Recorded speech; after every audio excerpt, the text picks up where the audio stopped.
I'm going to talk about running for boxing. So obviously we have amateur boxing and we have professional boxing.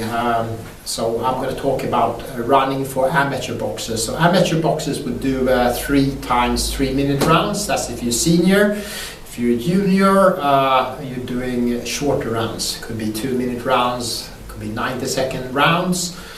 So the 3 components that I'm going to go through are the first component of a running program for boxing would be the long runs. The purpose of the long runs is to build your stamina base, and they're also good for recovery.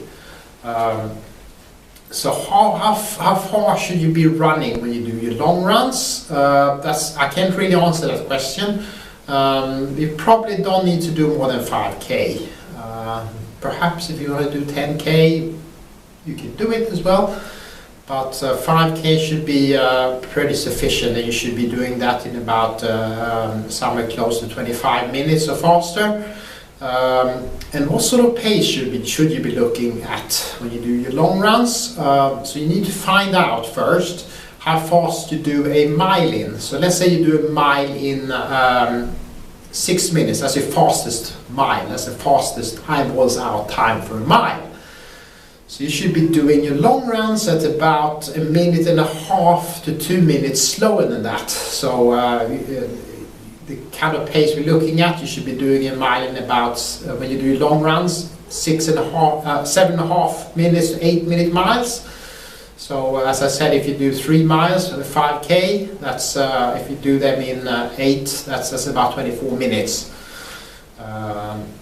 If you're a very, very fit athlete, you should be able to do that. The second component would be threshold runs. These are quite uncomfortable because you're really pushing yourself. You have to find the right pace where you're not getting lactic acid build-up, because the lactic acid build-up will slow you down. So you want to run just under that, but still you want to go really fast. So these are called threshold runs. Approximately 10 to 15 seconds slower than your fastest 1 mile run. So you should be doing the threshold runs each mile in about 6:10, 6:15 seconds if you're a 6-minute mile runner. So these are quite uncomfortable, and threshold runs should be about 8% of your weekly mileage. About 10% of your weekly mileage will do. The third component I'm going to talk about, this is very important, this is the interval training. General rule for the interval training is that the recovery time should be shorter than the work time. So if you're very fast and you're doing 400 meters, very fast runner would actually do 400 meters in 1 minute. In that case, your recovery should be 45 seconds or even 30 seconds. So if you can do that, then you're very fast. In a interval training session, you could cover about 4,000 meters to 5,000 meters.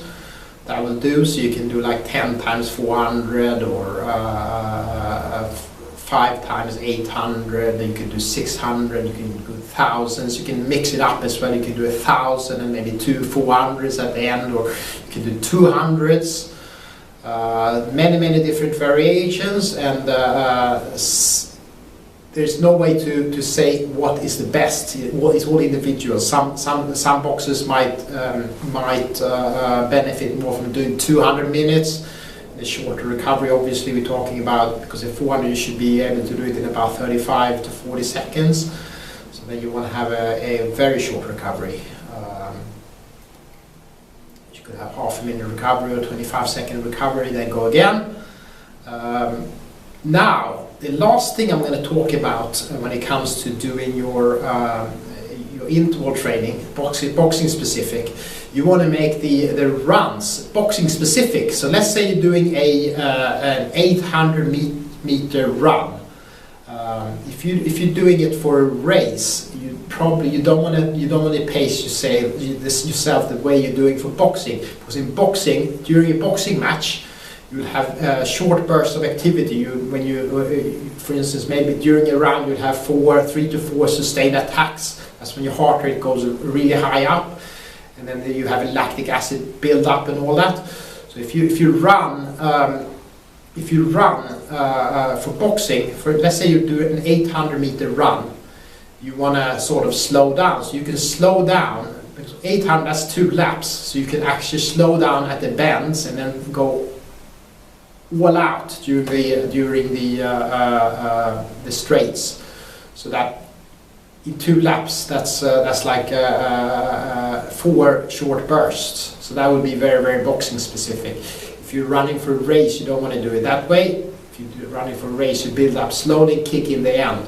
So that's the big difference between interval training for boxing and interval training for racing.